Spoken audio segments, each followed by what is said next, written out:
അതേസമയം വടകരയിൽ വോട്ടിംഗ് വൈകിയതിന് പിന്നിൽ അട്ടിമറി ആരോപണവുമായി കോൺഗ്രസ്. UDFന് ആധിപത്യമുള്ള ബൂത്തുകളിൽ ബോധപൂർവം വോട്ടെടുപ്പ് വൈകിപ്പിച്ചുവെന്ന് DCC അധ്യക്ഷൻ കെ പ്രവീൺകുമാർ ആരോപിച്ചു.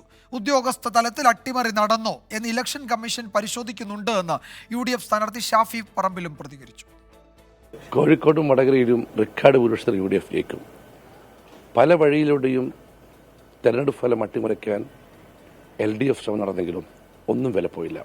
UDFന്റെ ചരിത്രത്തിലെ ഏറ്റവും വലിയ ഭൂരിപക്ഷമായിരിക്കും ഇത്തവണ കോഴിക്കോട് വടകരയിൽ ലഭിക്കാൻ പോകുന്നത്. ഇത്തവണ 1 ലക്ഷം വോട്ട് കടക്കും UDFന്റെ ഭൂരിപക്ഷം.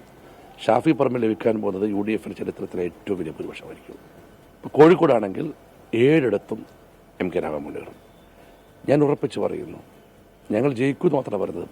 ഭൂരിപക്ഷം 1 ലക്ഷം വോട്ട്. ആർക്കെങ്കിലും വോട്ട് ചെയ്യാൻ പറ്റാതെ പോയിട്ടുണ്ടോ എന്നുൾപ്പെടെയുള്ള കാര്യങ്ങൾ വിശദമായി പരിശോധിക്കേണ്ടതാണ്. UDFന് സ്വാധീനമുള്ള സ്ഥലങ്ങളിലാണ് ഇത് കൂടുതലായിട്ട് സംഭവിച്ചതെന്നുള്ള പരാതി UDF കേന്ദ്രങ്ങളിൽ നിന്ന് ഞങ്ങൾക്ക് ലഭിച്ചുകൊണ്ടിരിക്കുന്നുണ്ട്. അപ്പോൾ